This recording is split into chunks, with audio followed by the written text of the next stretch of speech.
Dans l'Angleterre d'après-guerre, alors que les rues se relèvent lentement du chaos et des ruines, un murmure se répand dans les couloirs du pouvoir.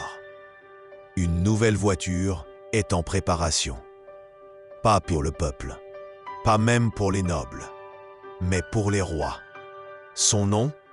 Rolls-Royce Phantom V, 1950. L'usine de Crewe s'anime comme un sanctuaire secret. Chaque boulon est posé à la main, chaque couture inspectée avec la précision d'un horloger. Rolls-Royce ne fabriquera que 18 exemplaires, tous réservés à la royauté et aux chefs d'État. Le premier à en recevoir une, c'est le roi George VI. Une silhouette noire, imposante, presque silencieuse, glissant à travers Londres comme un spectre royal. À bord, le roi.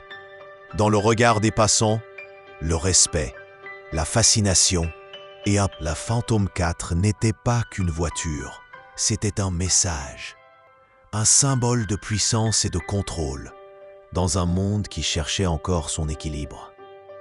Son moteur, un 8 cylindres de 5,7 litres, ne rugissait jamais. Il murmurait. Parce que selon Rolls-Royce, le bruit appartient à la rue, pas à la royauté.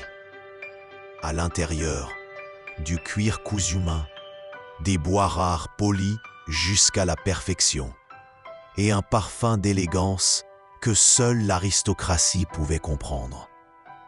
À cette époque, posséder une Phantom 4, c'était comme posséder le silence lui-même. Un silence doré, roulé sur 4 roues.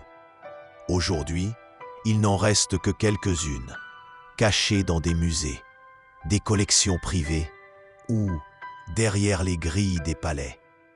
Et chaque fois qu'une d'entre elles se met en marche, c'est tout un royaume qui reprend vie.